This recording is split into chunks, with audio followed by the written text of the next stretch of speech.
So first agenda item, does anyone have any agenda changes? No. And by the looks of the audience, I expect there are no public comments for non-agenda items. Okay. So let's go ahead and dive into our second discussion on the village area design standards, and we're on open space, public open space, that we just started last 2 weeks ago. Right. As I recall, we were discussing the chart. Yeah, I think essentially we didn't really get into this document much at all. So there was some discussion about the chart and where the numbers came from, but really we need to take it from the top, in my mind. But speaking of taking it from the top, can I just introduce formally Yes, please. Kate? So Dawn Morgan has been our recording secretary for 2 years now, and is wrapping up tonight. This is her last Hinesburg board meeting that she's taking minutes at. She wrapped up with the DRB last week, and this is her last planning commission meeting. So first and foremost, thank you, Dawn. Thank you, for Dawn. all the time spent at hand these over- meetings, listening to us pontificate and concisely summarizing it all in just a little bit, rather than having it be, a 2-hour transcript. So thank you so much. You've done a great job, and we're sorry to see you go. Thank you. Thank you. Thanks, Don. Thank you. And this is Kate Kelly. Kate is a Hinesburger, just like Don, and applied for the position and got it. And this is Kate's first night. And so tonight, Dawn is taking her last minutes, but Kate is also sort of taking her own minutes as a trial run, just to see how it goes without stress, because Dawn's actually going to be the formal minute taker for tonight. And Kate serves on the Conservation Commission, and part of the Conservation Commission's expressed desire is to be better connected to what's going on at the Planning Commission and the Development Review Board. So Kate thought this was an interesting opportunity to pick up some part-time work while at the same time helping serve her Conservation Commission by being able to bring back information. So there's kind of a cool synergy that goes on as long as Kate continues to want to do this. Yeah. Would it help for us to introduce That ourselves? would be lovely. So Thank you. I'll start. I'm Maggie Gordon. James? Marie Gardner. Dennis, please. Yeah, and Dennis, You know, it's Rolf Kielman's my name. and Ralph. Jeff French, and I'll talk slow. Okay, excellent. Thank you. And those who are not here tonight are Joe Iadenza, who's actually the chair of the commission. Maggie is vice chair, and so she's been subbing as chairing the meetings in Joe's absence. Barb Fourier and John Kadash. So it's a 9-member commission. Usually at least one person's not here at almost every meeting. When 2 people aren't here, the seating works perfect because you can get 8 of us, including me, around the table. So yeah, 9-member board, and no one's all that new on this board, right? Everyone's been serving for multiple years at this point. I think Marie is the I'm newbie. new. Oh, that's right, Marie, you are I'm the new-ish. newest one. When, you, Almost a year though, I think. Oh, but she's a town veteran. She's Been around a long time, yeah, that's for sure. yes, There's But I a am thorn in all of our sides. Yes, there you go. she's a thorn in your side too. She's our town assessor, so if you have an issue with how your property's Soon assessed. to be retired from that job. That's right. And just to be completely tangential in this opening dialogue, I noticed on the bulletin board that you posted the grievance notice. So That's what we were doing when we were making so much noise Tuesday. if anybody is aggrieved about their property assessment, they have a Call certain me. window right now to talk to you about that, Yeah, right? and the hearings are on June 15th. But we don't have very many right now. We'll see. Just you wait. I'll be prepared. So you'll see Dennis again on June 5th. He's the chair of the Development Review Board. Rolf is also on the Development Review Board, so we have cross-pollination with 2 board members. Yeah. Great. Alrighty then. And we're gonna try to keep to, wrapping up this discussion on the public open space at 8:45. So in case anybody wants to come for the second part, we're gonna let Dennis go. Poor Dennis.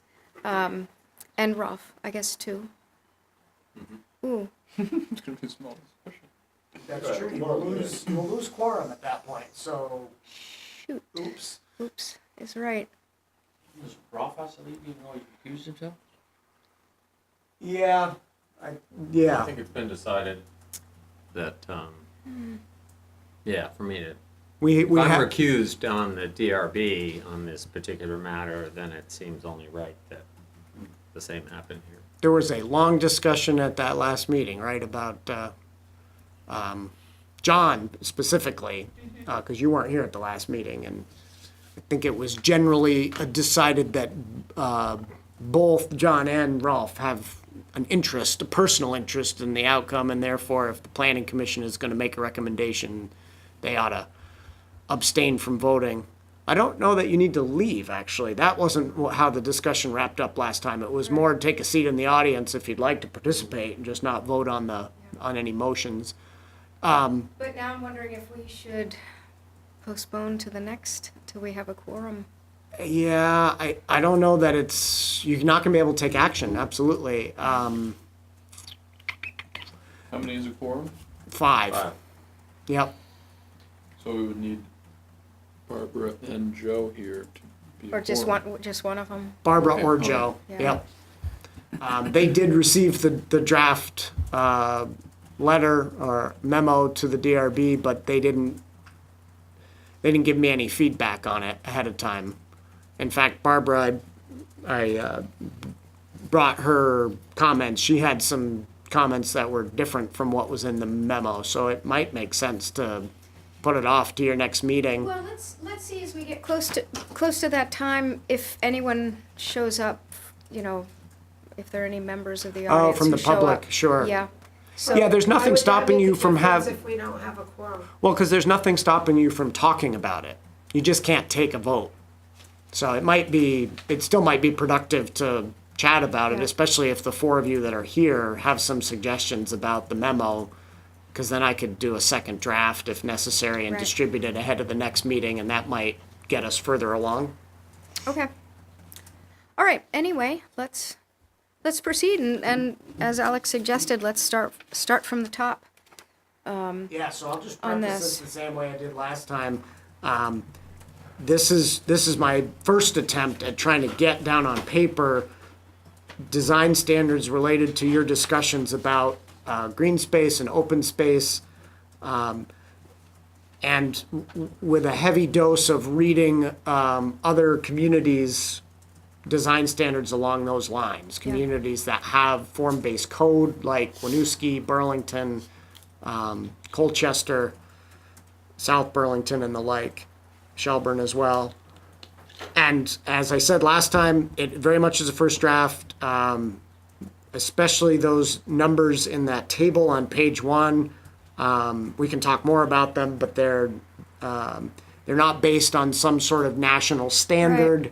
And in fact, in South Burlington, as I mentioned last time, their numbers are almost an order of magnitude smaller in terms of the amount of required open space than what these are. But their form-based code is designed for their city center, their new city center that's developing, and it's a much more urban, or will be a much more urban landscape than our village. But I can review again, like I did last time, some of why I put the numbers down as I did based on our existing green spaces in the village. So in the first paragraph, I have a couple of comments and maybe a question. First, and you've probably already found that in the second line, I crossed out site improvements that vary based on intended uses, just because you've used that in the last line as the first part of the last sentence. Well, look at that. And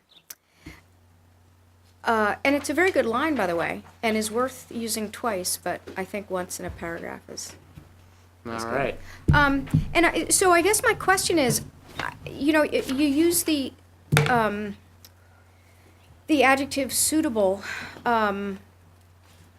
which I think is good. I was also thinking of, Rolf had used meaningful before, or usable. Do we have a way of defining that? Well, this is in fact a definition of the term So- public open space. So what follows the, is that sort of, No, what I was going to say is that this is a definition. We can also define words within the definition separately, or flesh them out within the definition itself. I like meaningful better. It just, suitable can be anything, you know? Is it suitable? I mean, a green space is suitable anywhere, but meaningful, for me anyway, takes on a different, it has to be more than just, you know, it has to be I had a something. couple of words, I don't know whether it's appropriate, and this is mostly in reaction to some of the vestigial sort of open spaces that we get sometimes that, Our people leftover sometimes spaces. park a bench in it and a shrub and say, okay, we did it. So So what do you think? suitable is a reasonably good word. I mean, it gets subjective fast. I mean, it's hard. I use the word viable.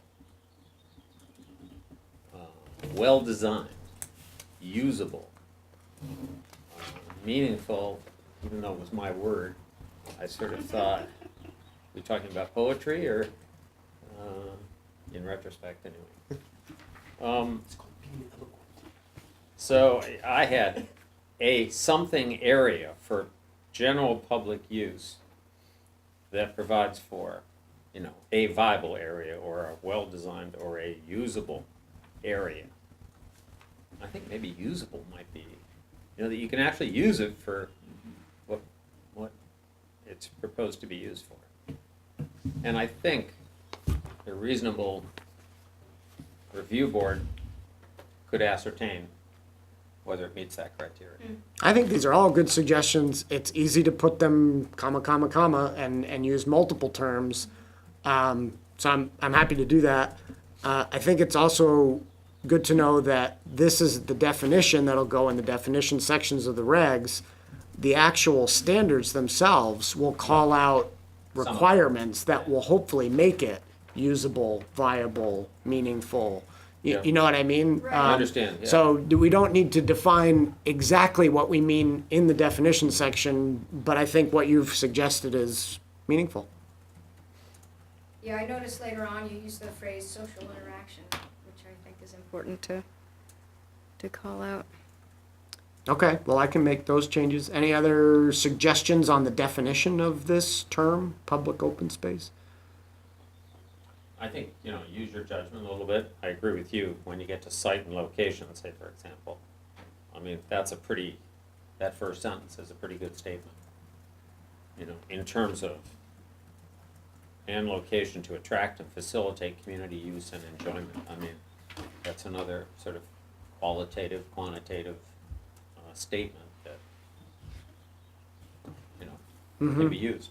So, Okay. That's in the third paragraph under size and location on page 1.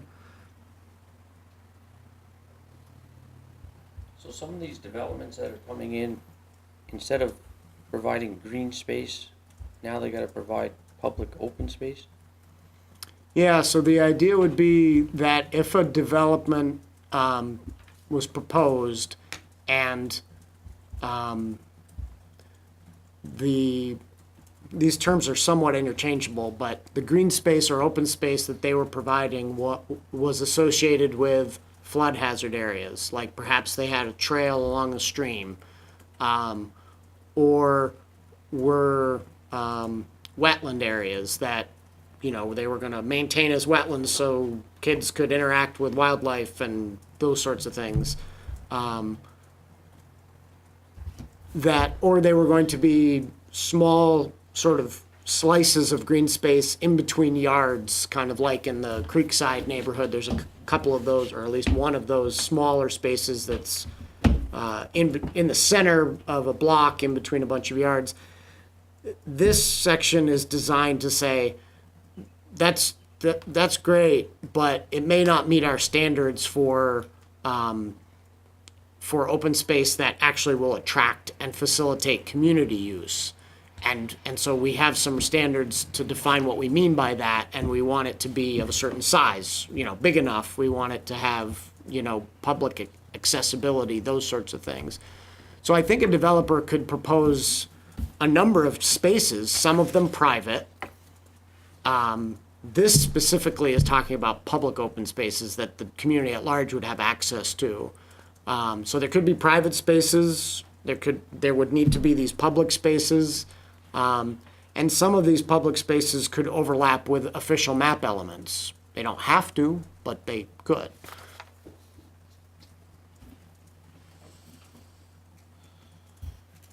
But the green space wouldn't go toward the 8,000 or, If it qualified, it could, sure. Yeah, if it met these. even if it wasn't public? Well, it would have to be open to the public. So it could be privately owned. All of these public open spaces at first blush are to be privately owned and simply made accessible to the public. Again, some of them, to the extent they overlap with official map elements, could then become owned by the town, because that's where we indicate we want to have a true town-owned community facility. But the rest, you know, would be privately owned but accessible to the public. I just think we'll have like an 8,000 square foot one here, another one over here. Would we rather decide where we want one, And have a what big we one. want in it, Yeah, and everybody, these developers, even if it's not even on their land, right. could put money toward it, or, you know what I mean? So- Then we'd have this big park that everybody wants, and you can do whatever you want in it, and it's not, you know what I mean? So two things, Dennis. In my email to you, to the commission, I said there's two sort of overarching issues that this doesn't address that I think we need to talk about at some point. One is this talks about public open space, and I think it's logical to ask an attorney for whether there's any takings issues related to that. We're not saying to folks that they have to give this land to the public, but we are saying they have to be able to walk around on it. So that's a legal question. The second one, though, is exactly what you're talking about.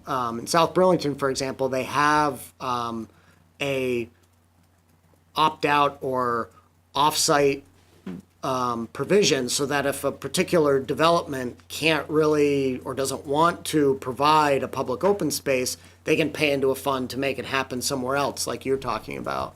And so there isn't a section that addresses that in here. There probably should be. It'll help, I think, with the takings issue if there is one. But that's worth talking about. I just think you'd get more of what you want. So I think there are many ways that the community can get what it wants. The official map is probably the clearest way to get what we want, right? We put down on a map, this is where we want to have a 4-acre community park, and we're specific about where it is, we're specific about how big it has to be and what it's supposed to do. So we need to update the official map, so ours is better in that regards. We've talked about that. So that's one way to get what we want. And again, the way this is written is to the extent to which a project has an official map element on it, they can make that their open space requirement. If they don't have one, they still need to make this open space requirement happen. And that gets to your question. I think the other thing to be careful about is allowing developments to just write a check and get off the hook to create these spaces and potentially create neighborhoods where there is no organizing public space that sort of enlivens and informs that neighborhood because they paid for it to be somewhere else. And if we're interested in having all of the village be attractive to the whole community, you may still want to have elements of that in every neighborhood. Where I see it as being problematic are smaller projects where it might be difficult and a very small space that might be required, like you said, might not be as meaningful as something that's just 2 doors down, on a larger parcel that another developer is putting together. So I don't know if perhaps there's a project size or a parcel size that might feed into this idea of off-site mitigation. I mean, I definitely agree with green space, I just don't know. If I lived in the development, I don't know how much I would like to have. The public tramping through? Yeah, I mean, if we had this big park, I mean, people could put in and have functions there and all that. I mean, I wouldn't think they'd be able to do it right behind a development, but maybe. Do you think this precludes that? I mean, is there anything that says, hey, if this is a requirement, say for example, for a certain number of residential units or commercial square footage, what's to prevent someone from some kind of amalgamation? Like, say you were doing a development that had 25 units of housing over there and something else over there, can you collect the required open space? And Oh, sure. Within the context of a single project, you can certainly say, well, this corner of the project that's adjacent to the public road, I'm going to install a public open space, a park or a whatever. And this portion's going to be more residential neighborhood, and the two are adjacent but not integrated. That would be possible. But I think Dennis's point is a good one. It's worth fleshing out. I'll walk up to the map here. So John wanted this green space map done, which I finished finally. It's this one here.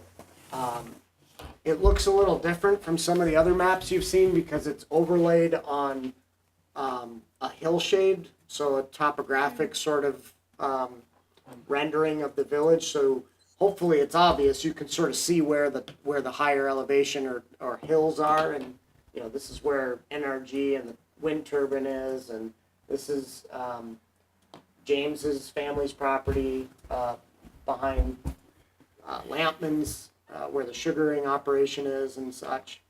In any case, that's just the backdrop. What's overlaid on top of it are the green spaces that we have today, with agricultural areas in brown, sort of other hard to define areas like the town cemetery in orange, recreation fields like the Bisnet Rec Field and Lyman Park, and the soccer fields behind the town hall in green. I made a slightly different green for just grassy lawn because that's where we want to do our future town green, but it's just grass right now.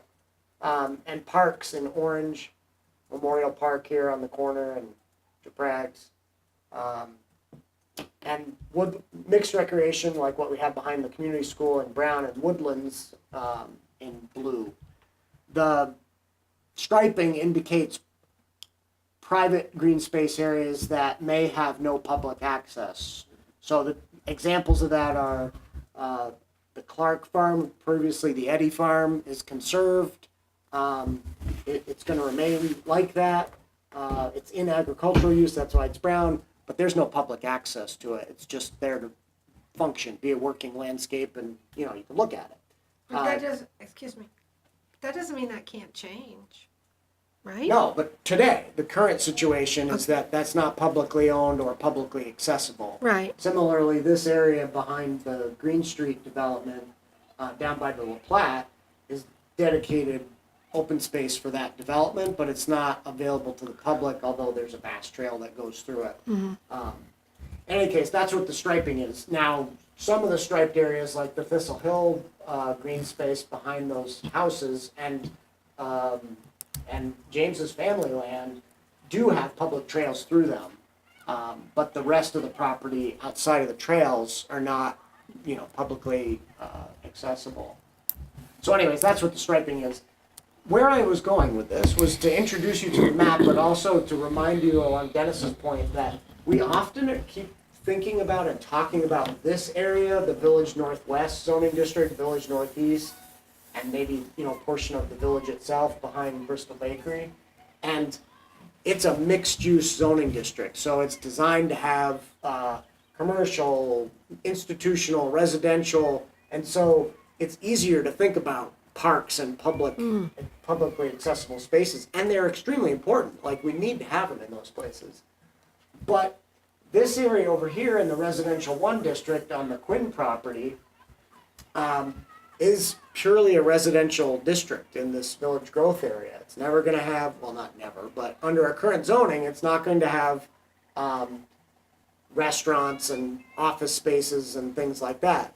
So it is an open question in my mind too of, do you need a big public open space in the middle of a residential neighborhood? What would the attraction be for the rest of the community to come into that space? I guess it would be to visit friends and neighbors. But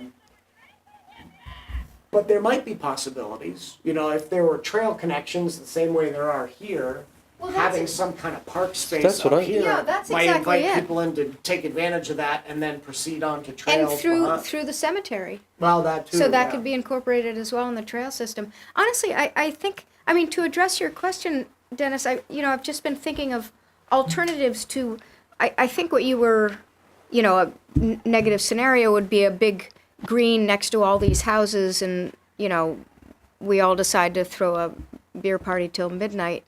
But there are options, you know, if there were, you know, the Quinn property, if, you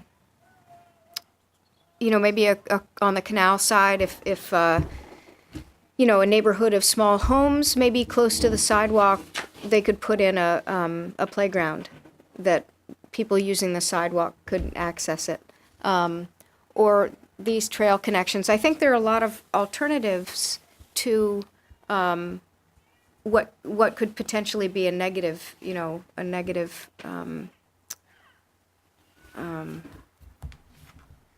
I public think space, these although. places would have swing sets and things like that, but it would be for the development.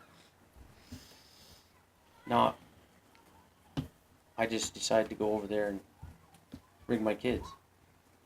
So a good example that I've ran into recently, now that I'm living in the new north end of Burlington, is Apple Tree Park, which I imagine probably none of you go to. But out near Apple Tree Point, there's just a huge neighborhood. The new north end is full of huge neighborhoods. It's shocking how many people live there. And right in the middle of this neighborhood, there's a city park with a large green space, that sort of multi-use recreation field, a playground area, 2 tennis courts and 2 basketball courts, and a couple of handicap parking spaces. The rest of the parking's on street. It is in the middle of a residential neighborhood. There's no mixed use or anything, and it's sort of just plunked there. Before or after? That I don't know. I don't know the sequence of it. But what I do know is that it serves as a neighborhood park, not a private condominium playground, right? So But it's really big though. it is big, and it allows for Burlington's rec soccer to have soccer practices there, and kids from other neighborhoods bike in or get driven in and use the park. It's not just for that neighborhood, even though it probably principally serves that neighborhood, but it is public. And it's right in people's face, you know, as they live there. I mean, I'd be fine with something like that Quinn property, but something big. Big enough to make a difference as opposed, I see what you're saying. Well, so Lyman Park is a good example of that, right? So when the Lyman Meadows condos were developed, Lyman Park was part of that development proposal. And Lyman Park is not a small little inconsequential green space that you're inviting the public to come in and not have enough room to do It anything. serves like one activity, right? I mean, for the most part. Lyman Park? Soccer, It's a rec field, yeah. Principally soccer, but also ultimate frisbee and lacrosse, I would imagine. I'm not sure exactly everything the school uses it for. I think for me, what I keep coming back is like the connectivity of all this. So like you mentioned the Quinn property, I could see, you know, that wooded area that's behind Thistle Hill, if you extended that up and you had a trail network, I think where Maggie was going up into the town cemetery, that would be a connector for walking. Or, you know, if there, Lyman Park just kind of sits there. There's no real way to get there unless you go around and into the parking lot or you go back through Lampman's. But if there were some trail connectors between these things, or at least out to the road, I think would be more useful for the community versus, you know, kind of where I think Dennis is going. You got this little neighborhood and then there's a park right there. I mean, yeah, that's great, but I don't know. I kind of see this as an opportunity to do the trail connections, you know, and you could hit all these little parks around. And maybe that goes to what you're saying. If it's a map and kind of this trail connection of parks we're looking at, I don't know.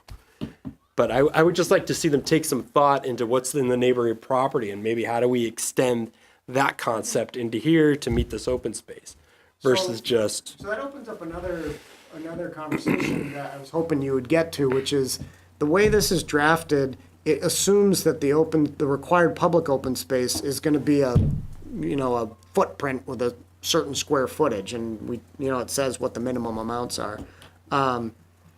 It doesn't talk about trails. Trails are connectors, but could the trails actually be the open space in a linear square footage sense? And right, the way it's drafted, they would not be. But I wonder in some cases if you'd want to consider that. Well, not a Certainly sidewalk, encourages it. but, is a trail with, 2 feet on either side? Or, how would we define that? Yeah, Is it- I would imagine it would either be the maintained width of the trail, so the footpath and the what's whacked for vegetation on either side, or the easement area if it's going to be truly publicly accessible. That might be a 10-foot wide trail easement, might be a 20-foot wide trail easement. Either of those two. The thing with that is that trails, especially those that cover some distance, can add up in terms of square footage if you take that easement width pretty quickly. And so I could see the advantage of it in recognizing the value of that as public open space, but you might not get the bigger green space park-like thing if they were able to meet the minimum purely via trails. But if you want connectivity, wouldn't that be like offering a carrot? That Right. encourages it. Yeah, or Yeah. that could certainly be part of it. I think that's, Maybe Yeah. it counts for half, Something something like that. Yeah, I mean, the design standards that follow on page 2 require that there be that connectivity through sidewalks or trails. So, if with this language, that'll have to happen. The question is whether you want to give them some credit towards meeting the minimum sizes of open space on page 1 in that table. I think some system of credit would be advantageous, Okay. however that works out.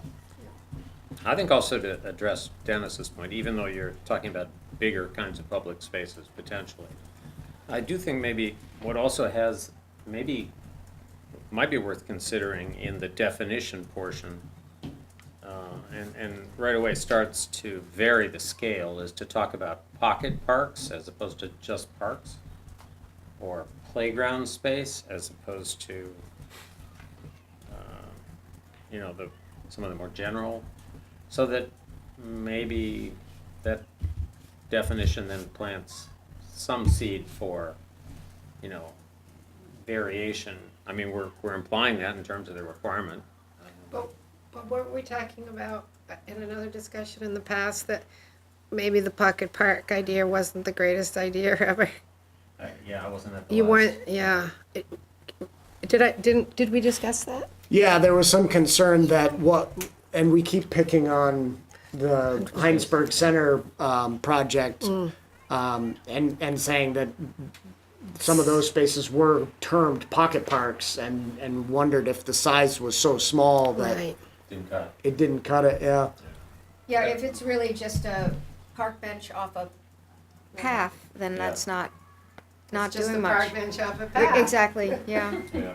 Which we have beside the canal, Yep. you know. Although I appreciate the suggestion of variation in sizes. Not everything has to be a big, huge, Right. open green space. Well, and that's where you can dovetail this with the official map, right? So if we update the official map and we say where we want the big green spaces, then maybe this public open space requirement can be those other interstitial spaces and or smaller versions, whereas we know we're gonna get the big ones that we want. The difficulty is knowing where you want those big spaces and how big they're going to be and what purpose they're gonna serve. And I think that's where John's desire to see this green space map is really going.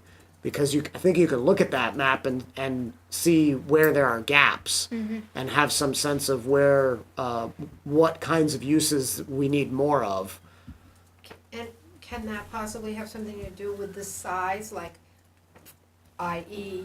where BlackRock's talking about, that's a sizable piece of property, or the Quinn property, a sizable piece of property, whereas if you went to the other piece of the Quinn property on the other side of the road that just sold, It's a much smaller piece. yeah, not Yeah. a sizable That's piece. 30 acres on the west side versus 100 and 106, something on I the think east it's- side. yeah. Well, so Marie, that's a good point.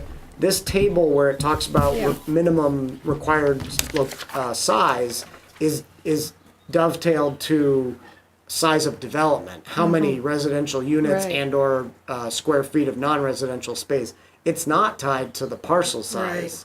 So I thought about that when I was drafting this, and I thought it made more sense to tie it to the number of residential units. South Burlington does something similar. But it's a good point. You know, the east side of Mechanicsville Road, principally the Quinn property, has a lot more ability to put in a large green space than the west side does. That was sold to Donovan, yeah. But wouldn't the dwelling count drive that as well? So I'm just thinking, so let's say the Quinn property, the larger parcel, they decided, well, I'm just gonna put in, 15 houses on that property, right? Big spaces. I would still think you'd have a lot of green space with only 15 houses on 100 and some acres, at least visually, and then, I don't know. Then they'd have 8,000, because I think if most people had that much property they just purchased, not that they're gonna max it out, but it's gonna be more than 10, it's gonna be larger. Whereas the other ones that's a little smaller can't have a bunch of houses, and that kinda, The hope is that we would get development closer to the density allowances, Right. and not have someone who has the development potential of 60 units come in with a 6-unit project. I think that's kind of unlikely. Just my gut tells me Right. it's unlikely. But I don't know, now's the chance because it's all open, everything that we're talking about. property, I mean, just the forested area on the eastern side is just perfect for trail connections. I mean, it's just a, yeah.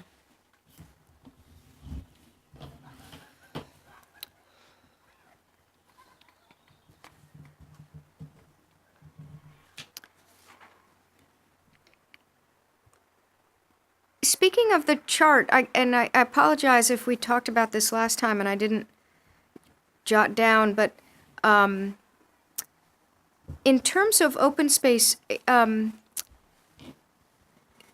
did we do comparable sizes, like for example, the large green proposed by BlackRock? In terms of square feet? Yeah, we talked about that at the last meeting a little bit, and Yeah. I can bring up a GIS map Well, I'm to just- show you some of that. Yeah, I'm just wondering how big that is Right. looking at the chart. So, this chart, let's just take that property. So Haystack Crossing property is a large property. It's what BlackRock Construction has a proposal for. Their proposal is well in excess of 101 units, so it would be at the top or most on this table. And that would make a minimum public open space of 40,000 square feet, which is about an acre. What they've proposed is far in excess of that. So they've proposed a central sort of linear green that extends almost from the rec fields Right. all the way Yeah. to the Riggs property and maybe to 116. if 2 the- acres, 3? I'm thinking it's close to 2 or thereabouts. Yeah. And that's largely being driven, well, obviously it's not being driven by this because this isn't in our regs. It's largely being driven by the official map element, which is about a 2.5 acre blob on that property that they're trying to plan in concert with. And they've turned it on its side and stretched it out. It's not quite the same as what's shown on the official map, but it's the idea is still there in terms of the scale of that green space. So yeah, we talked about that at the last meeting. You know, I set up these minimum numbers based on if you look at some of the green spaces that we have, like the Pocket Park in next to the Bristol Bakery, that's only about 4,000 square feet and seems to be too small. Like the green space behind the police and fire station, which is about an acre, maybe a little bit less. And you know, so that sort of reflects some of these numbers. Like the green space over in Thistle Hill, which is a stormwater pond, but has been manicured and made accessible to people to walk around, sit around, that sort of thing. So these numbers sort of line up with those types of green spaces. They don't represent these larger areas very well. Like we would want those larger areas would need to be much larger than these numbers. You said that Bristol Bakery Pocket Park is 4,000 Yeah, square feet? that's my memory. I could pull up the project and see, but that's my memory of it. And that would have been, say that was a development coming in now and there was gonna have to abide by these regulations, it would include Kinney Drugs, Bristol Bakery, Deep Physical Therapy. Yeah, so 18 dwelling units and approximately, hold on, let me do the math in my head, 11 plus 3 plus 3 plus 3, so about 20,000 square feet of non-residential space. I guess I was feeling like for some of the smaller non-residential, that the public open space on this chart might be a little high. Might be too much. For some of the smaller non-residential, I guess I'm just thinking about a small business, 6,000 square foot small business coming in. Right, and then we ask for more than the size of their building in open space, yeah. Well, there's no, like I said, no magic to the chart. Where'd you get the chart? Did you make it up or did you borrow? I made it up. Again, South Burlington City Center form-based code is where I was pulling the idea of a formula where they say, you know, for Yeah. this many units, you have to have this many square feet per unit. Yep. And they do talk about non-residential and residential. But again, their numbers they anticipate densely packed, mixed-use development, and so their requirements are much smaller, much less open space required. Are these additive? I mean, if you No. have 25 units of residential right next to 8,000 square feet of non-residential, does that mean the minimum public open space is doubled? No, so the footnote or super text there, number 3 says that Okay. the minimum is not summed, but simply what's shown, whatever the higher amount is. But I thought the same thing, James, as I was writing this, thinking like, well, what if you got just a single business that wants to open and So how about doing dwelling units and a column including maybe closer to what we have on the what you've got on the far right, and then non-residential, and another chart. So, for example, 6,000, 8,000 square feet of non-residential, 4,000 or 3,000. I gotcha. Just So to yeah, have a lesser amount for Yeah. the non-residential Yeah. side. So that's one way to do it. Another way is to take it in Marie's direction, or what she mentioned, which is get rid of non-residential maybe entirely and just put in parcel size. So number of dwelling units, parcel size, and you're gonna kick the requirement based on the size of your parcel. If you have a large parcel and you're doing, a small single business, you're still stuck with the open space requirement because you have a lot of land to work with and, gotta have gotta have the open space somewhere. I kinda like your idea better, but we could do it any number of ways. Or you could also do it by occupancy. I mean, most business or commercial spaces are, in terms of exiting requirements and all sorts of things, or parking requirements sometimes, are tied to a certain amount of square footage, which then translates into occupants. I mean, just for fun, I said, okay, 25 dwelling units. Let's assume the old normal when I was growing up, 4 occupants per family, and they've got an 8,000 square foot or fifth of an acre, roughly. That means each one of those 25 times 4 gets 80 square feet per person. Not bad. And you could do the same with commercial enterprises. Hinge it to occupancy.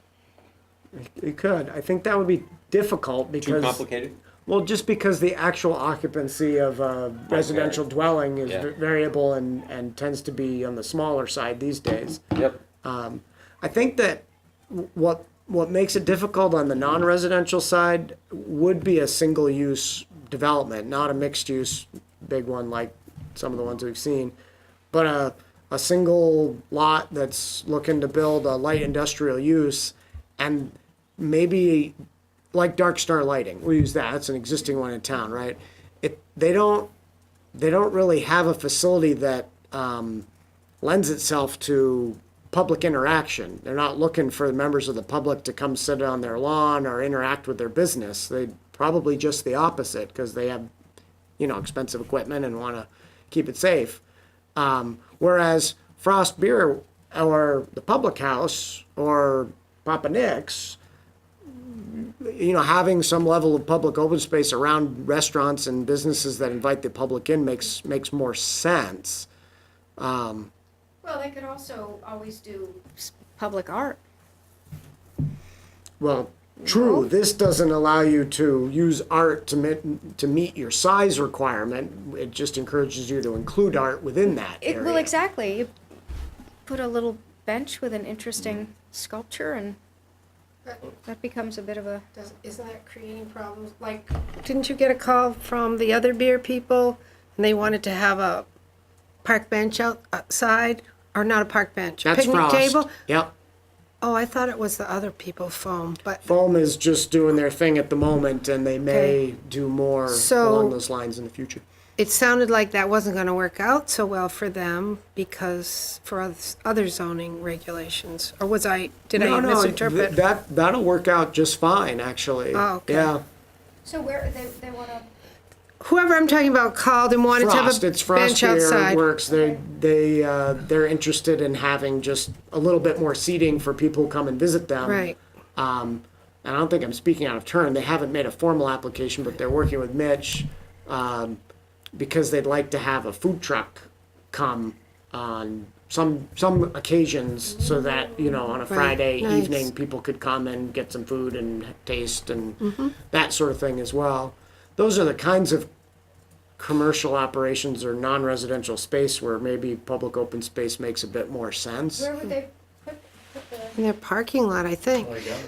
There's a lot of people there I've noticed on Saturdays. Like sometimes I'll go to the post office after it's closed. And I look over and there's a lot of people sort of milling around between the parking lot and going. I've never been in there Right. since it's been Frost, but anyway, So these requirements, at least the way I thought of them, would not be backward looking, right? They wouldn't apply to existing businesses who are already established. We wouldn't, Frost, for example, we wouldn't say, oh, you now want to have a food truck and invite people in, and you're this many square feet, you gotta have this much public open space, show it on your site plan. This was written with the mind to new development and, how we get those developments to integrate more public open space. that's what I was getting at. It seems to me like I guess I don't understand why, if there's a project that comes in, has dwelling units and commercial space, why wouldn't those two add up? to more Yeah, total. I mean, if there could be a 100 dwelling unit plus a 60,000 square feet of commercial space, and it seems like the two should add up. We just need to, if we wanted to do that, we'd need to set the numbers appropriately. My thought was, by doing it this way, if it's a purely non-residential project, there's a formula and a reasonable amount. If there's a purely residential project, there is as well. Yeah, you could have it some to be more for projects that combine the two. So, for example, if you know, something like the energy proposal, how would we work that with, if we have two columns? Well, just to to- take their project as an example, they had originally proposed, I think it was 101 dwelling units, although 3 were previously approved, so they might not count. And they had 150,000 square feet of non-residential space. It was just a huge amount of non-residential space.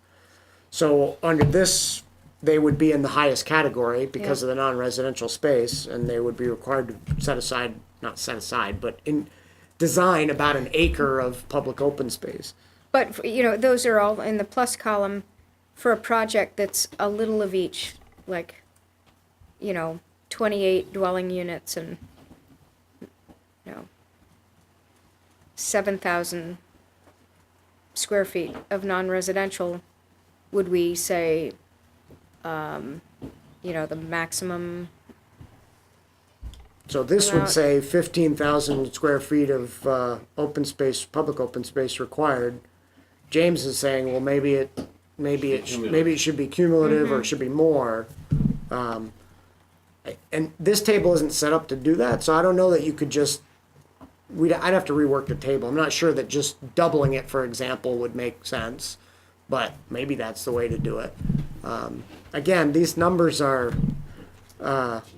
difficult to come up with something that makes sense for every project, or even makes sense to all of you. So, but this is good conversation to get us someplace with it. So the other thing is, I think about that for Hinesburg Phase 1, right? You've got residential above, commercial below, plus you've got Kenny's and those other things. And they've got, what, a 4,000 square foot pocket park? But then the question, I think, we mentioned it last time, is, we know he's got a longer vision of Hinesburg 1, 2, maybe 3, right? So can he apply that open space to one of the other phases and make it much bigger? Does he have to phase it in with each phase? You know what I mean? How does that work? Yeah, You know? so that's a really good example, because that project has happened in 2 phases so far, and the 3rd phase is what he's interested in applying for next. So that was all David Lyman property, and was all just farmed. And in the 1st phase, Brett Grabowski came in and did the Farmall Drive neighborhood, so 37 dwelling units. And as a part of that development, David Lyman offered the town the land behind the police and fire station. So that was about 60,000 square feet of open space that were just offered. And the development basically set that aside and said, we're not going to develop here. It's part of our open space for the planned unit development requirements. And then he also offered 5+ acres on the backside of the project, butting up to the La Platte River. So then the town took both of those, accepted both of those. Then it resold the 5 acres in the back to the neighborhood when we found out we couldn't do much with it due to wetland problems. But then the 2nd phase came along with Kinney's and the bakery, and that's 18 residential units, and what I was saying before, about 20,000 square feet of non-residential space. So add those 2 up, and you've got 55 dwelling units and 20,000 square feet of residential space. And out of that, we got 60,000 square feet of public open space. The next phase he wants to do has somewhere in the neighborhood of 60 dwelling units. And he's proposing to acknowledge the existing open space that's already were part of the earlier phases, and also provide more, with both within the project and to the west in those, in the fields that would remain.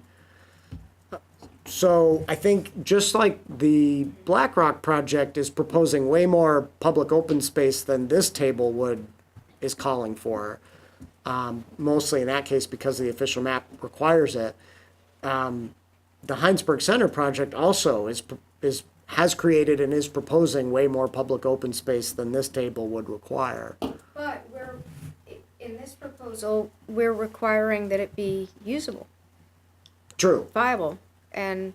connected and all the rest of Yeah. that frontage on Yeah. public roads, Yeah. and so you're right, but I do think that the space that the town that was part of the Hinesburg Center Creekside project behind the police and fire station meets that test. It's right. It's got road frontage. We are using it. Maybe that area, those 5 acres that came to the town in the back, Right. wouldn't have met the test. Probably shouldn't. Unless have they met the put in a test. path along but it's a pretty wet area. So that speaks to James's point, which is why shouldn't we require more? If existing developments are already providing more, why don't we recognize that and ratchet it up? And perhaps with some accommodation for smaller non-residential projects that has a smaller test, that might be a way to go.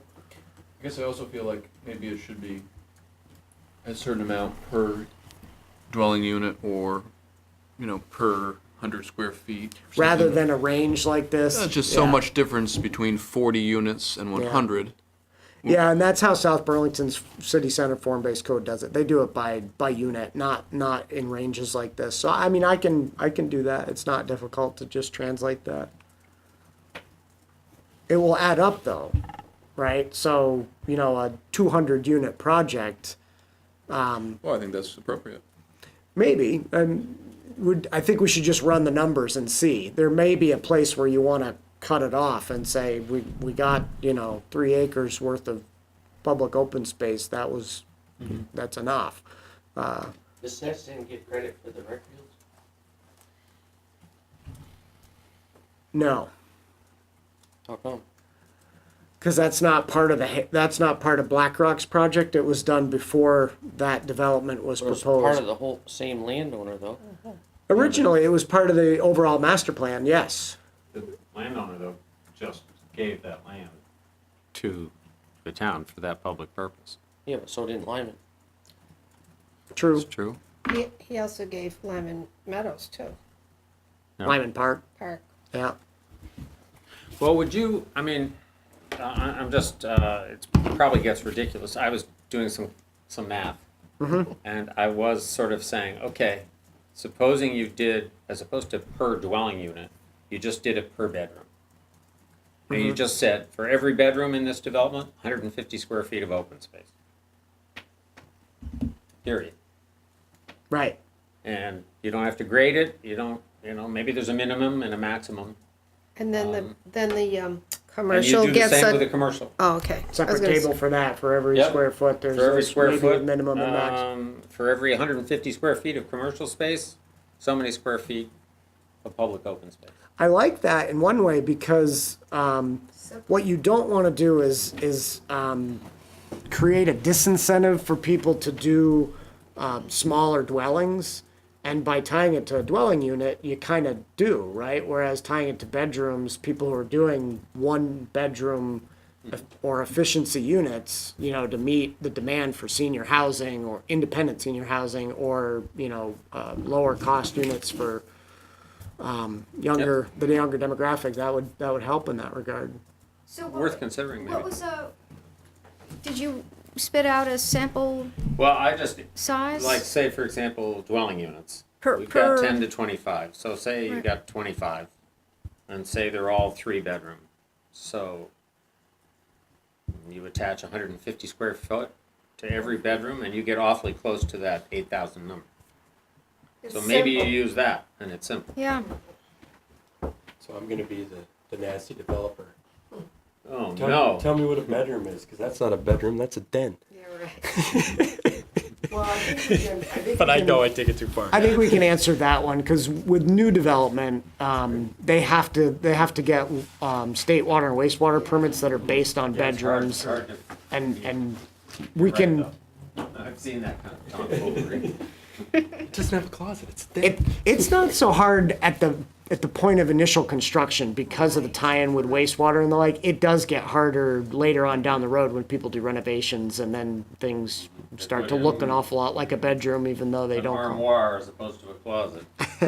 Well, that's a good point too, is what happens if you add a bedroom to your house, or put a bedroom in the basement? All of a sudden, do you have to provide another 150 square feet? Definitely not. I mean, these standards, like all of our design standards, are intended to be used at the time At the of time of development is construction, done. Somebody adding an accessory apartment later or adding a bedroom, we wouldn't walk back through these Okay. standards because it's already within the context Yeah, of an it would. approved development. Okay.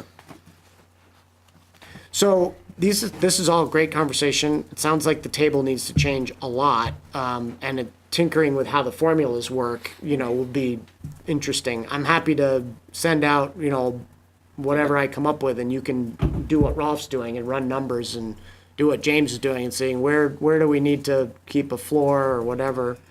Do you guys have any thoughts on the less quantitative pieces of this document, the qualitative stuff about that you see at the bottom of page 1 and then on page 2? Well, What's included, what's excluded, what features and amenities have to be there, that sort of thing? Yeah. I think I agree that trails would be, to incentivize trails, I think it would be good that they would count toward this. Okay. yeah. It I agree does say with though that they have to be connected to surrounding uses and other nearby green spaces via bike pedestrian infrastructure. Well, it could be a sidewalk. All right, I think the And- idea is that that's a requirement, but if you're putting in trails specifically, you give them some credit towards the Yeah. open space. I like Ralph's idea, which is to cap it at a certain percent of the requirement. So if you're required to have 10,000 square feet of open space, maybe your trails can only get you halfway Right. there or a third of the way there. So you still have to do some real, some actual can't all be trails. run around on, yeah. I did have, well, 2 points. One, I noticed under features amenities, you talk about shade trees. And I want to, emphasize that, the quiet and shaded that we talked about at our last meeting. Because again, like that little pocket park at the corner near the post office between Thistle Hill, it's just, a bench and some daylilies. And it's very nice, and I don't think that was a developer thing. I think that was a... No, that's totally done at the good graces of the Foldesis who own Yeah. Nestec, and their property extends out to that corner. So that, but just thinking of it in terms of no shade. And I guess the same could be true, is true for the benches along CVU Road, but spaces that are shaded have much more value. And, quiet as much as possible. Something along 116 just isn't gonna be, all that. So you like the second bullet on page 2 under Yeah, required features and you've got the amenities? shade trees, and I don't know if we're gonna add language, or I guess we have that, well, we have that elsewhere, but not in this point, about the viability of the trees and, making sure that they're, Yeah, that's reachable. pretty well covered in the landscaping standards in section 4.3.8. The other point I just wanted to bring up and ask others about, the first paragraph on page 2. They shall include at least 60 feet of road frontage, unless the DRB approves a lesser amount. And I wondered about, I wondered though about paths. You know, I keep thinking about that. I can't remember what road it is in Montpelier, but it's the road right above the State House. Bar- and you're walking along, and there's this little shaded path that goes back into this. It's not a sculpture garden. It's a. Are you looking it up, Ralph? I'm trying. Yeah, it's sort of an art installation and has benches around it and in a. So it's sort of this secret little garden. You notice it when you're walking by, probably not when you're driving by. So that's accessed by a path, and there's no road frontage. And is that something that you have the qualification unless the DRB approves a lesser amount? I'd just hate to knock out any possibility of interesting. Well, little yeah, areas clearly like the proviso at the end of the sentence makes it so that that can happen at the discretion of the DRB.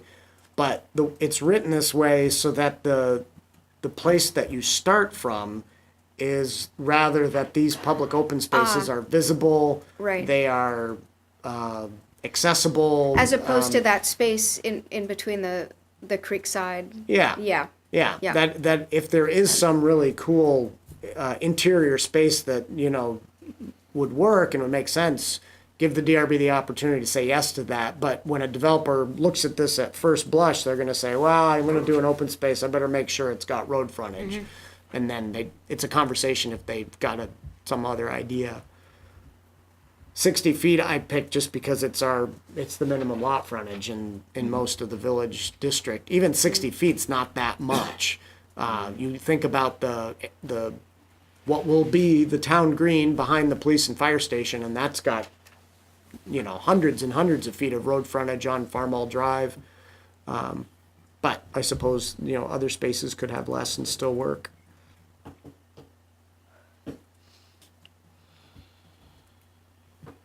I'm going back to the front of the page, and I hate to pick on you, because this always gets to like wordsmithing, and when I see high quality and distinctive.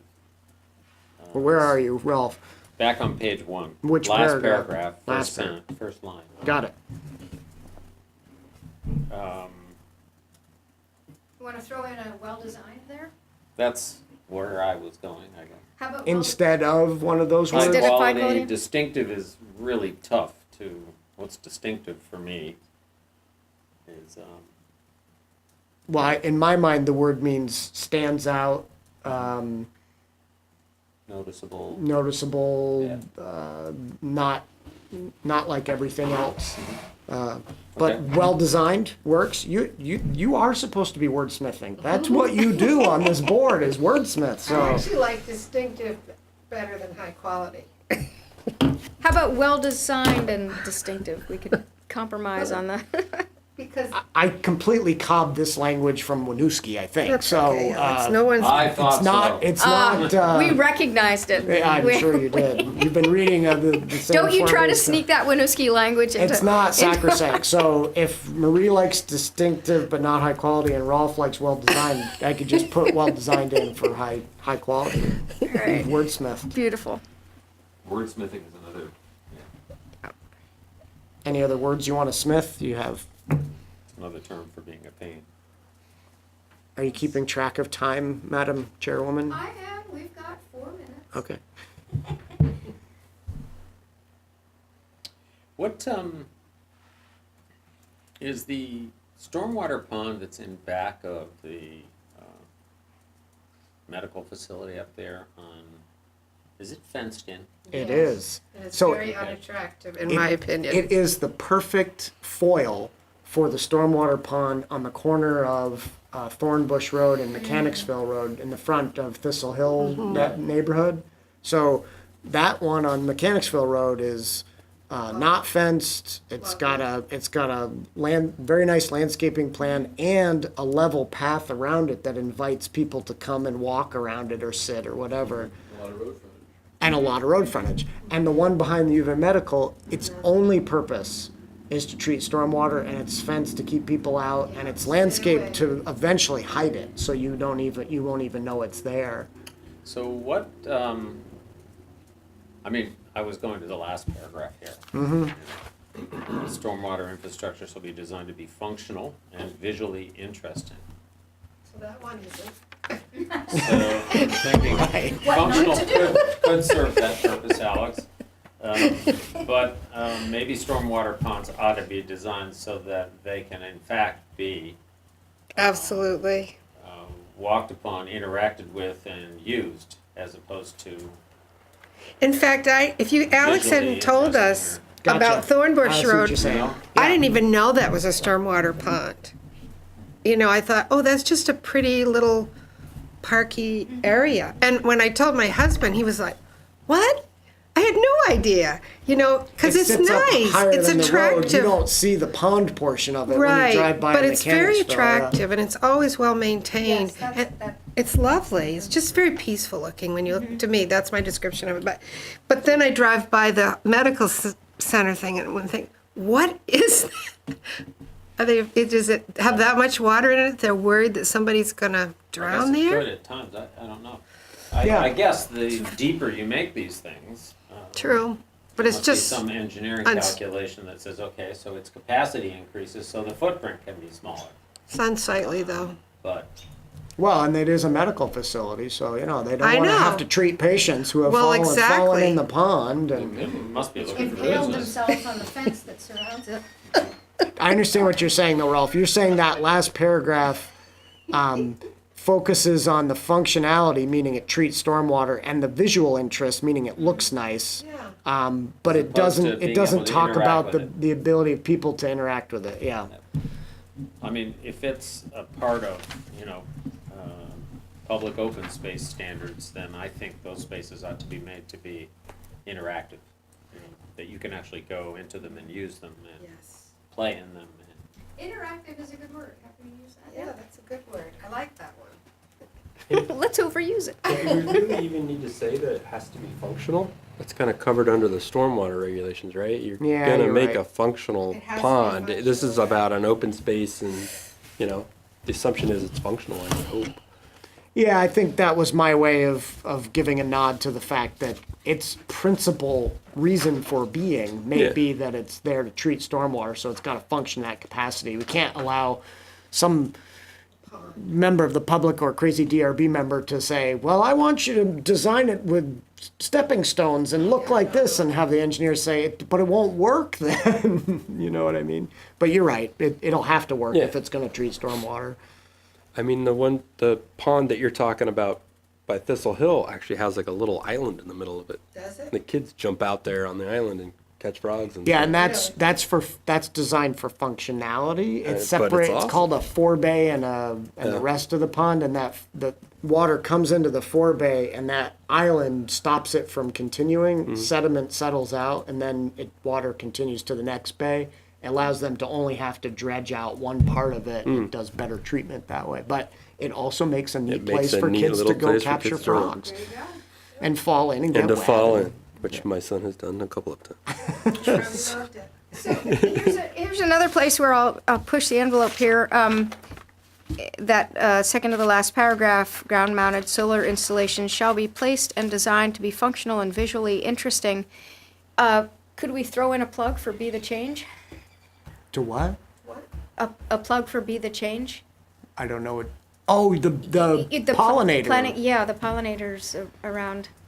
Marie, you weren't So- here when that fellow came to the planning commission. There's a movement in the state. This one fellow came to speak to the planning commission about He's it. the to movement, I think. Try to get these solar installations, especially the bigger ones, to plant in between the solar panels flowers that will help pollinators do their thing. Since bees in particular are having some issues. We could. I don't know that. Is there a better place to do that? Do Well, you do that? in my own mind, in the village growth area, I don't see these large solar installations popping up. What I see are maybe a couple of trackers here, maybe some fixed solar there. Should we just mention it in general? But No, we talk about native plants, maybe we Well, make a sure. note of pollinator type flowers or something. Yeah, if it would definitely take it appropriate, beyond just or- visual interest, yes. Be more visually interesting to the bees. There you go. I must also say, Alex, starting to get a map like this one together, even without all the color designations, I mean, to start seeing a private and public open space on a diagram like that. It's And fantastic, as it yeah. gets added to, presumably, Yeah. that's a really useful map, and I would think, the development entities would also. Well, so what I want to have happen eventually, we're working on design standards. We've talked about updates to the official map. I'd like us to use this map to figure out how to update the official map and then have the new official map look like that, but have the future stuff on there as well. Do you know what I Yep. mean? Yep. So that it's clearer the connections we want to see, and we're more specific about the actual uses for each of the new community facilities that we want to place on the official map. But yeah, hopefully, this is John Kadash who sort of pushed this, so you can thank John for making me do it. But yeah, I think it helps give some context. Certainly helps get a feel for rec fields when you can see all the CVU ones Yeah. up top there, and the Bissonnette rec fields in Lyman Park.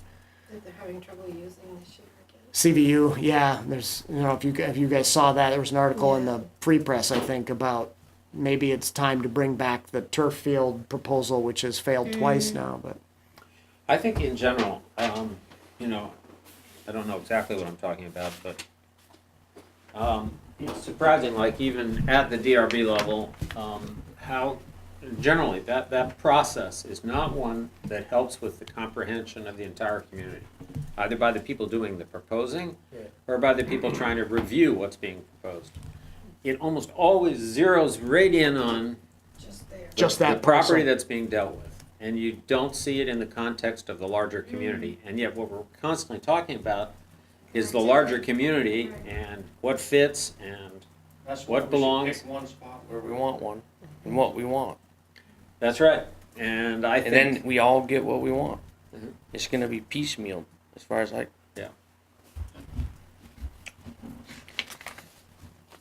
but anyway, that's my plug for applicants, and even as we sort of go through this process, constantly referring back to the bigger picture as opposed to always, Can we put a requirement in as part of your DRB Review process. review, is that you have one of your, they show slide after slide of stuff, that maybe one is just, show us how Show it us fits the in with larger the picture. community and the That's whole a sense of place. really good suggestion, Jeff, because right now, all of the application and submission requirements are focused on Yeah. the property itself. Yeah. And there needs to be a location map that just shows you where it is in town, but It's that usually so location small map that- is not designed to show you surrounding features that might have bearing. So that's a really good suggestion, and certainly is something that I don't think would be a burden on developers, because probably we would do it for them. We would provide a map and say, place your project within this, or we'll do it for you, so the board can see the interrelationships. Like Ralph said, your map is a good beginning for that. Right. but Even though I'm you sure it know, a took map like forever. this one, which shows basically, this is often referred to as a sort of a site or a figure ground. Every building footprint is in here. And now this person does something, or this person does something. To see this in the context of everything else is really useful. And also in the context of that. I will give credit where it's due to both the BlackRock developer and Jan Blumstrom for the NRG property, and their sketch plan application materials to the board. They did do that. I think they did. But BlackRock, probably the best I've seen yet. It was because Mike Boucher was doing their initial work, and he provided several sheets that showed the context of that project with the other big projects next to it in the rest of the village. But I think having that be a submission requirement is a good idea, Jeff.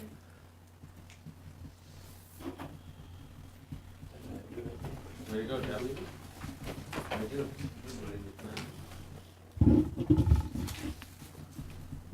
Any additional comments before we move on the first draft?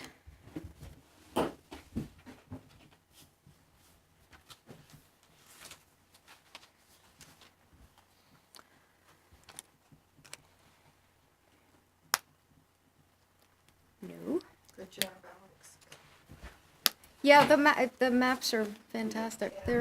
It's just so helpful. I'll tell you, it's a lot easier to make those maps than it is to write these words. It's hard to get the words to, be quantitative, not completely subjective, to be defensible, all of those things. So I will take any additional suggestions in between meetings of people who have stared at this and have suggestions of how they'd like to change it. And I'll work on a second draft. Beautiful. So let's, we have no one in the viewing audience. But shall we start conversation anyway about the memo? The Hannaford memo? Release your two board members that. Let's release the Kraken. Release Rolf and Dennis. Good luck. Aye. And someday, did you want to talk about the hours? Yes, what would be, maybe we could just toss it out. What hours? So at a future meeting, Dennis and Maggie would like to have a conversation about when these meetings start and end. Okay. In an attempt to perhaps start them a bit earlier and make sure they end at a more reasonable hour. I'm okay with Me too. Like, okay with the discussion, or you've already got your minds made up No, about the hours? I'm okay to come earlier, to be specific. But Is that maybe it doesn't work for you, I don't know, I'm 7 just saying. o'clock? Does that work? That's what we were thinking. Yeah. Yep, that would be fine And with end at me. 9? The DRB too. it. We have a quorum to vote on that? No. We should probably run it by the entire work for you? group and I think, Yeah, yeah. yeah. I think in the past, it's important that all 9 of you talk about it, because in the past, there's Yeah. been 1 or 2 members that find it difficult to get here for Right. 7. And/or we had a recording secretary that found it difficult to get here. Yeah. But You guys it was, think it it's was, 7 it to, was done. 9. 2 years of starting late. And you're just leaving now, it's Yeah. gonna change. So, Maybe. so put it on the agenda for next time. Will do. Yeah. Do you think we're gonna have a full lunch? We never have a full never board, full- but Okay, Not to be close enough. yeah. yeah. Hopefully we won't Thank be you, missing Dennis, for 3. remembering that. Okay. Okay, See you guys. bye. Good night. Good job. Thank you, sir. Okay, so you discussed the Hannaford application at some length at your last meeting, and it seemed like there was a pretty good deal of consensus on the commission about wanting to provide comments to the DRB with concerns about the project, specifically its compatibility or accommodation of the official map element that's shown on the property for a future community facility. And we reviewed the prior planning commission's feedback from 2010 and all that discussion. So I gave you a draft memo in your packet for tonight that tried to summarize that. It is not the same as the last planning commission memo. I realized when I look back at that one again that memo was written before Hannaford even proposed the farmer's market as a way to accommodate the official map. And so I pulled one paragraph from it, but the rest I didn't feel like I could really use. So it's largely new with one sort of paragraph at the end that's similar. And I am happy to take your suggestions on wordsmithing, knowing that you can't really vote on it since you don't have a quorum. I liked it.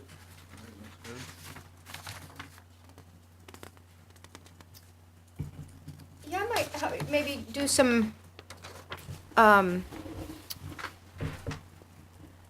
it could be behind the scenes wordsmithing, just, Between maybe. now and the next meeting? Yeah, maybe like using extremely a bunch, and maybe we could come up with more, You have you know, a better- variety of You have a adverbs. better thesaurus in your head that you'd like to apply to the document? I'm happy to take help on Variety. that.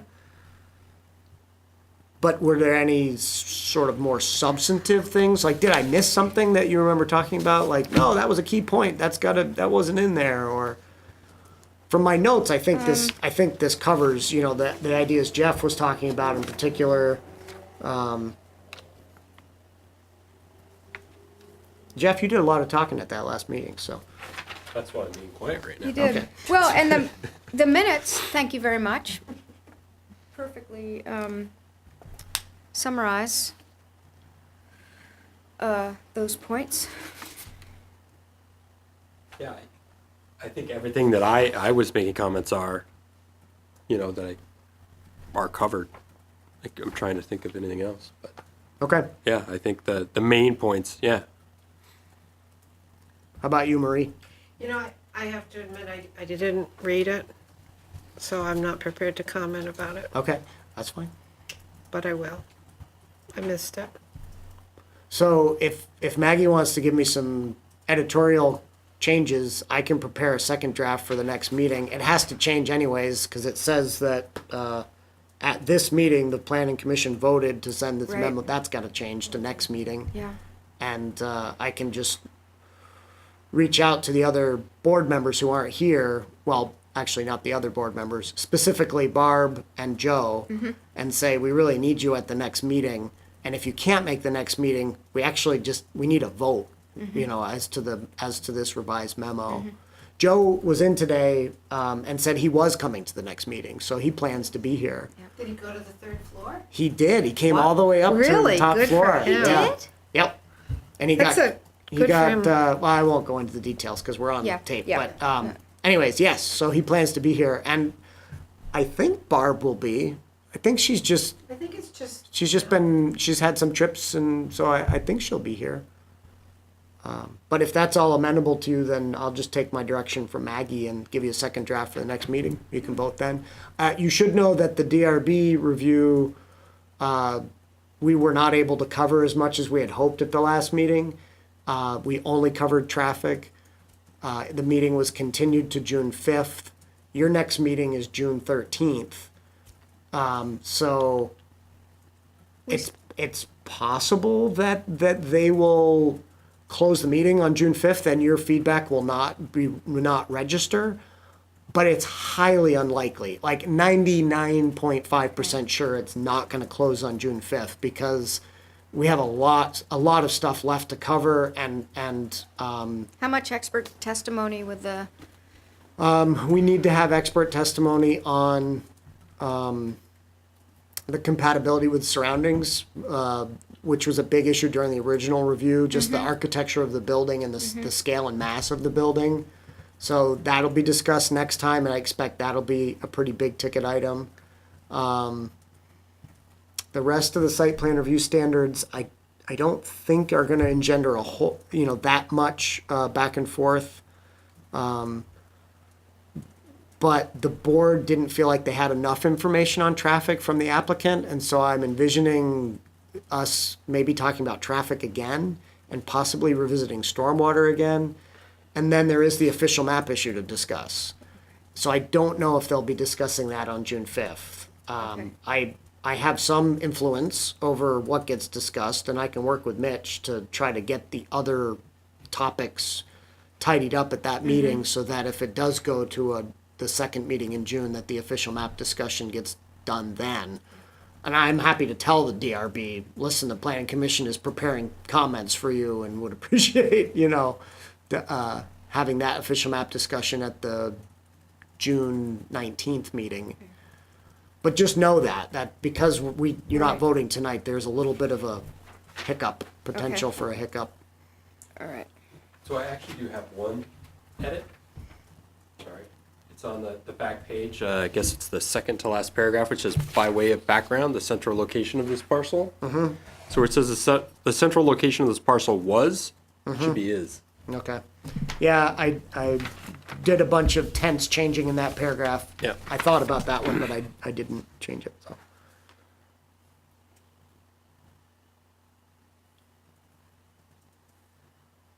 Okay. Otherwise, looks good. So, to be honest with you, I don't remember if I forwarded Barb for hours comments. Did you guys get that? She sent it to me separately.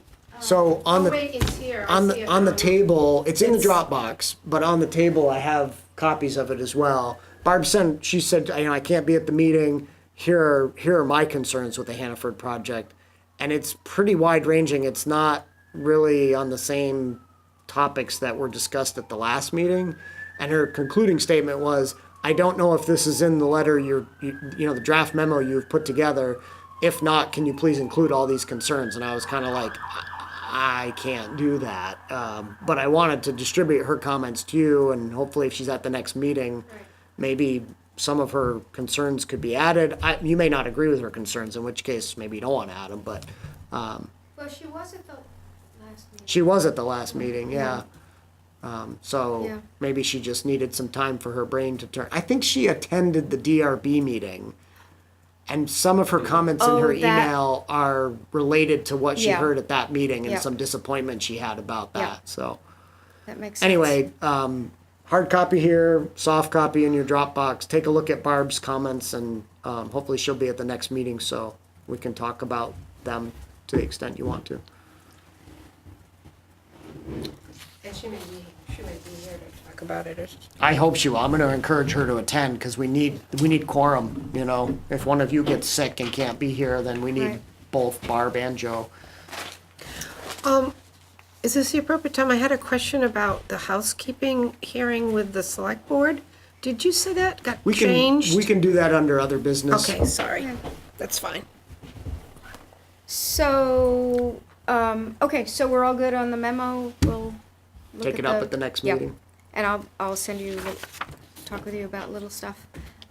Okay, so next up is minutes of the May 9th meeting. I only had As- one suggested change.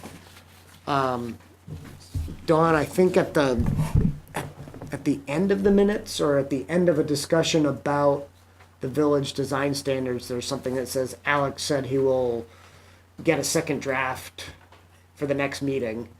And, For a future meeting. future meeting? I'd like Yeah. to give you some wiggle room. My memory was, we didn't really complete the conversation, so I wasn't gonna do a second draft anytime until I heard more, so I was gonna suggest just striking that. Or, yeah, you could just end it, they would like to include, yeah. The commission would continue to think about what language they would like to include in the comments, period. That would Instead work. of he would prepare a draft. I always overpromise and underdeliver. It's exactly the opposite of what you're going to do. Every once in a while, like when you say I'm gonna do that when I'm not, I gotta fix that. Okay, any other comments or changes for the minutes?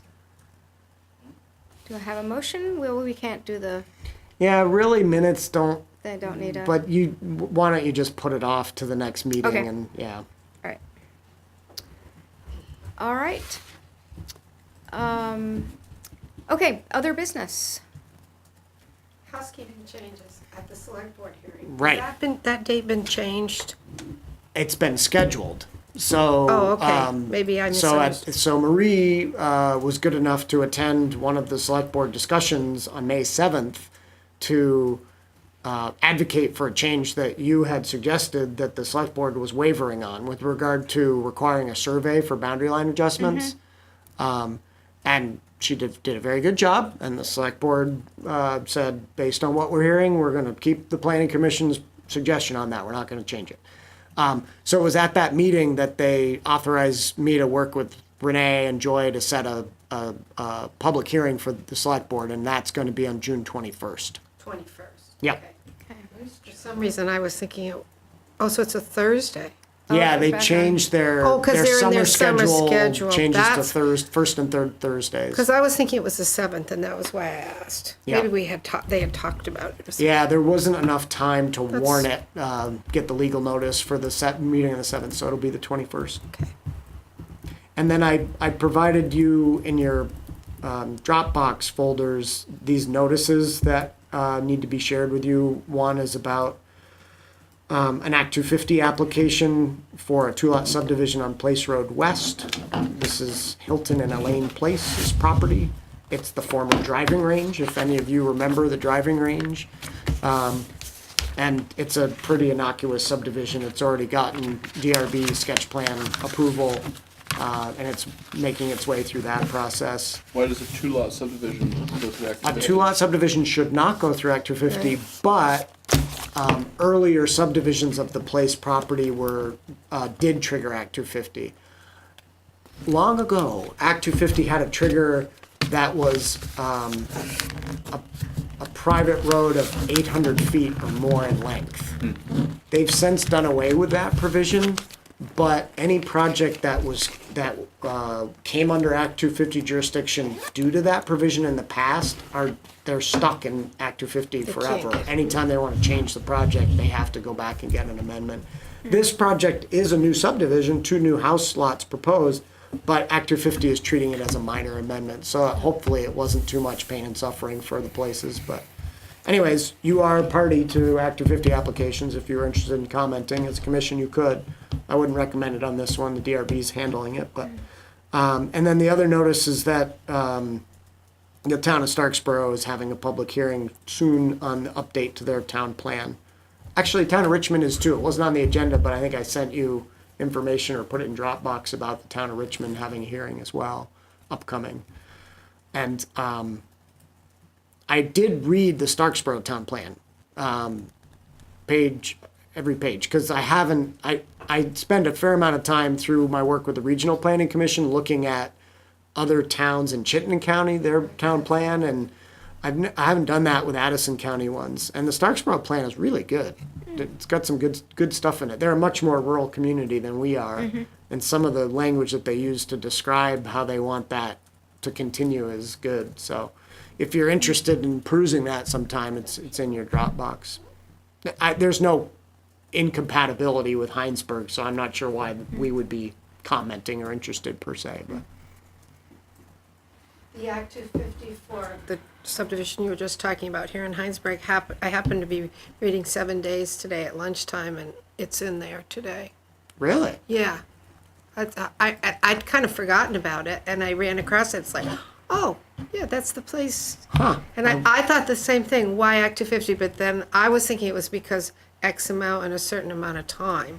It could be that too, although the Places, that whole sort of family complex did see a lot of subdivision maybe 12 years ago. Right.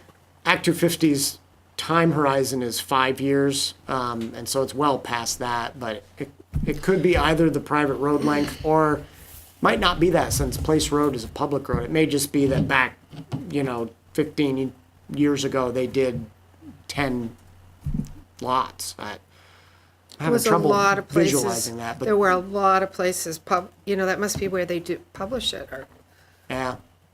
Anyway, not a lot of places in Hinesburg, but a lot of different ones. that's all I have, Maggie. Excellent. Anything else? Motion to adjourn? So be it. All in favor? Aye. Yahoo.